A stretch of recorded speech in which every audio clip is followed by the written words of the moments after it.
Chemical reaction and equation जो chapter chemistry का पहला चैप्टर है वो बताने जा रहे हैं। तो सबसे पहले हम लोग देखेंगे चैप्टर का नाम और उसको समझेंगे कि क्या होता है। ब्लैक वाला से लिखे हमने केमिकल रिएक्शन एंड इक्वेशन। सबसे पहले हम लोग देखेंगे कि केमिकल रिएक्शन होता क्या है।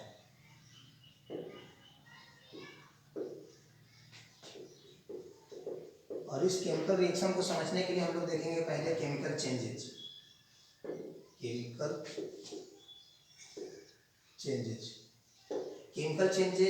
And physical changes.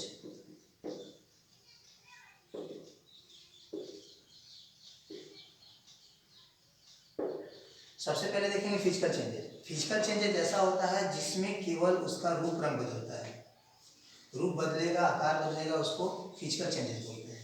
जैसे हम एग्जांपल लेंगे सलाद का। सलाद में क्या होगा, अगर हम नींबू ले लिए, गाजर ले लिए, टमाटर ले लिए और ये सारे चीज को काट करके मिक्स करके हम सलाद बनाते हैं, तो केवल इसका आकार चेंज होगा। गाजर का आकार चेंज हो जाएगा, टमाटर का आकार चेंज हो जाएगा, लेकिन इसमें गुण में कोई भी परिवर्तन नहीं होगा, तो उसे हम बोलेंगे फिजिकल चेंजेस। इसके साथ साथ ये इरिवर्सिबल होता है। रिवर्सिबल होता है। रिवर्सिबल मतलब इसको पुनः हम प्राप्त कर सकते हैं। अगर कोई भी गाजर है तो उस गाजर को अगर हम काट दिए हैं तो फिर से जोड़ करके एक गाजर हम बना सकते हैं। लेकिन केमिकल चेंजेस एक ऐसा चेंजेस होता है जिसमें उसका गुण ही परिवर्तित हो जाता है। गुण में परिवर्तन होने का मतलब यह है कि यदि हम दूध से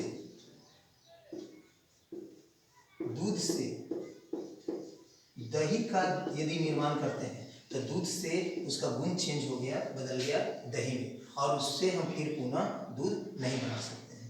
तो वैसे चेंजेस को बोला जाता है केमिकल चेंजेस, जो इरिवर्सिबल हो, यानी पुनः प्राप्त नहीं कर सकते हैं और उसके साथ साथ उसका गुण परिवर्तित हो जाता है। इसके बाद हम लोग देखेंगे अब केमिकल रिएक्शन। केमिकल रिएक्शन ऐसा रिएक्शन होता है जिसमें केमिकल चेंजेस होता है, फिजिकल चेंजेस नहीं होता है। फिजिकल चेंजेस अगर होता भी है तो केमिकल चेंजेस उसमें होना अति आवश्यक है।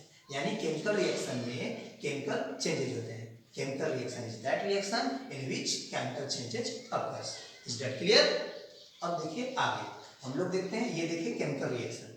अब हम लोग आगे देखेंगे केमिकल इक्वेशन क्या होता है। देखिए डॉक्टर,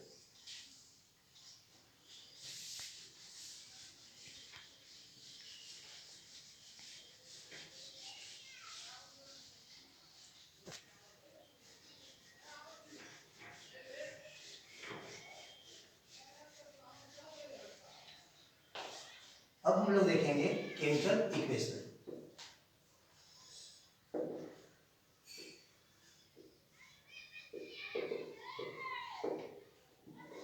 किसी भी केमिकल रिएक्शन को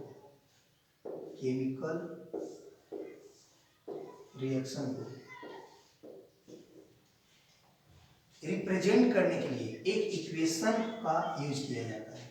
किसी भी केमिकल रिएक्शन को रिप्रेजेंट करने के लिए एक इक्वेशन को रिप्रेजेंट किया जाता है। उस इक्वेशन को केमिकल इक्वेशन बोला जाता है। जैसे सपोज यदि हम H2O2 के साथ मिलाते हैं तो ये H2O देता है, तो ये जो रिप्रेजेंटेशन है ये इसे बोला जाता है chemical reaction, chemical equation.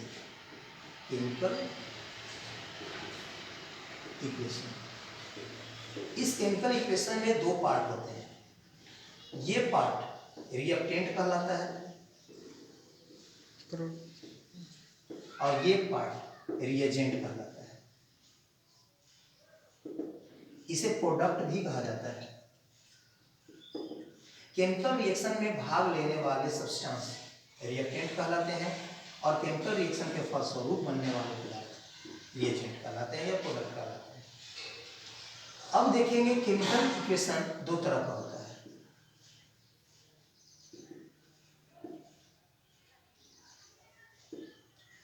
Chemical equation सबसे पहला होता है chemical equation unbalanced. Unbalanced chemical equation, और दूसरा होता है balanced chemical equation. Balanced chemical equation और unbalanced chemical equation. Unbalanced chemical equation वैसे इक्वेशन को बोला जाता है जिसमें रिएक्टेंट और रिएजेंट के बीच एटम का नंबर असमान हो। असमान होने का मतलब जैसे इसमें हम देखते हैं एग्जांपल में, हाइड्रोजन यहाँ 2 है, यहाँ हाइड्रोजन 2 है, लेकिन यहाँ ऑक्सीजन 2 है और यहाँ ऑक्सीजन 1 है। तो यहाँ रिएक्टेंट और रिएजेंट के बीच एटम की संख्या समान नहीं है, इसलिए हम बोलेंगे इसे अनबैलेंस्ड केमिकल इक्वेशन। वैसा केमिकल इक्वेशन जिसमें रिएक्टेंट और रिएजेंट के बीच एटम का संख्या यदि सेम हो तो उसे हम बोलेंगे कि वो बैलेंस्ड केमिकल इक्वेशन है। जैसे सपोज अगर हम बात करते हैं H2 + O2 यदि H2O बनाता है, यदि इसमें हाइड्रोजन ऑक्सीजन 2 है और यहाँ 1 है, यहाँ 2 हम बैठा देते हैं तो ऑक्सीजन 2 हो जाएगा, लेकिन हाइड्रोजन यहाँ 4 हो गया, यहाँ हाइड्रोजन 2 है, यहाँ हम 2 दे देते हैं। अब हम देखेंगे कि हाइड्रोजन 4 ऑक्सीजन 2 ऑक्सीजन 2, तो इस प्रकार से ये जो केमिकल इक्वेशन होगा ये बैलेंस्ड केमिकल इक्वेशन होगा। ठीक है, आज यही तक क्लास है।